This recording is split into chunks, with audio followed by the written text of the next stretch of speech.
298. Westeros, realm of the Seven Kingdoms. The world has changed. The ancient Targaryen line of kings had its fire extinguished after reigning over the Seven Kingdoms for many centuries. I don't know much about Game of Thrones. I've never read the books, never watched the show. And I know that the TV series at least has a lot of hype behind it.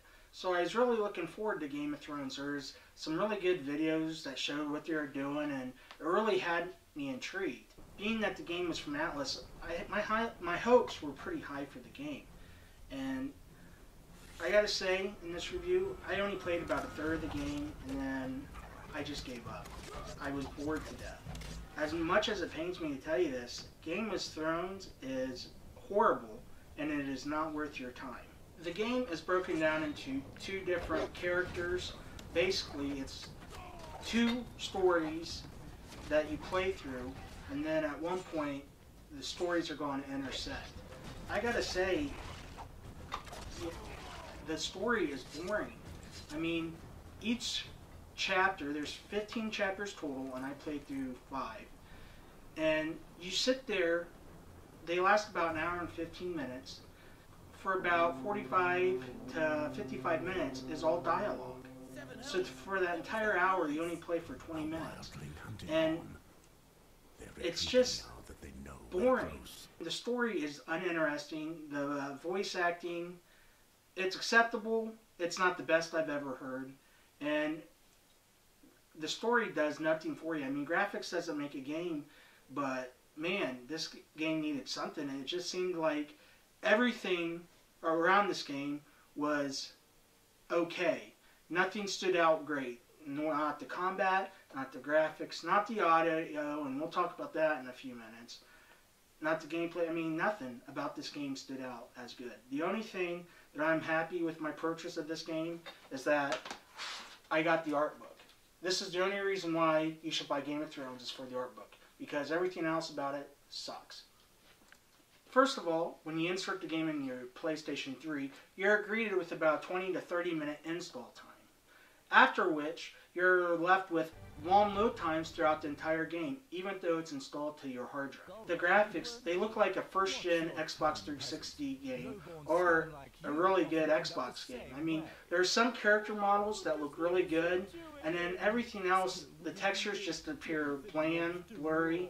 Everything has a flat look to it. There's no bump mapping or anything of the like. Some of the character models, I mean, they have like octagon heads. I mean, there's no reason why you should have a low poly character in a cutscene.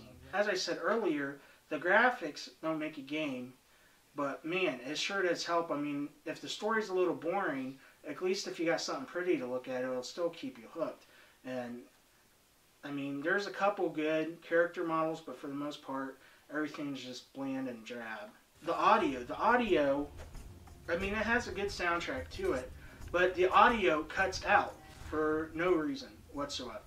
You're just sitting there humming along, going along, playing your game, and the audio cuts out, and I can't stand stuff like that. If I spend $60 on a game, I expect at least the audio to work, and I mean, that's just a big pet peeve of mine, and when a game has those types of glitches, it really ruins the experience for me. Gameplay-wise, there's nothing really that truly stands out for this.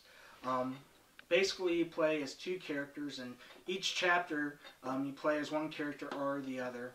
And the gameplay, the best way I could describe it is a bad version of Knights of the Old Republic for the original Xbox. The gameplay, it does nothing for me. I mean, it's just bland. And I mean, if they would have set up more of an action type RPG, kind of like Dragon Age 2, I think the game would have done or fared much better than what it did. But going with the stop and start gameplay, and with everything else, with the long cinematics for each chapter and this and that, it just made the game boring. And you know, at the end of the day, if you play through a third of a game and it doesn't wow you, there's no reason why you should buy it. And so, for me, I cannot give this game a recommendation.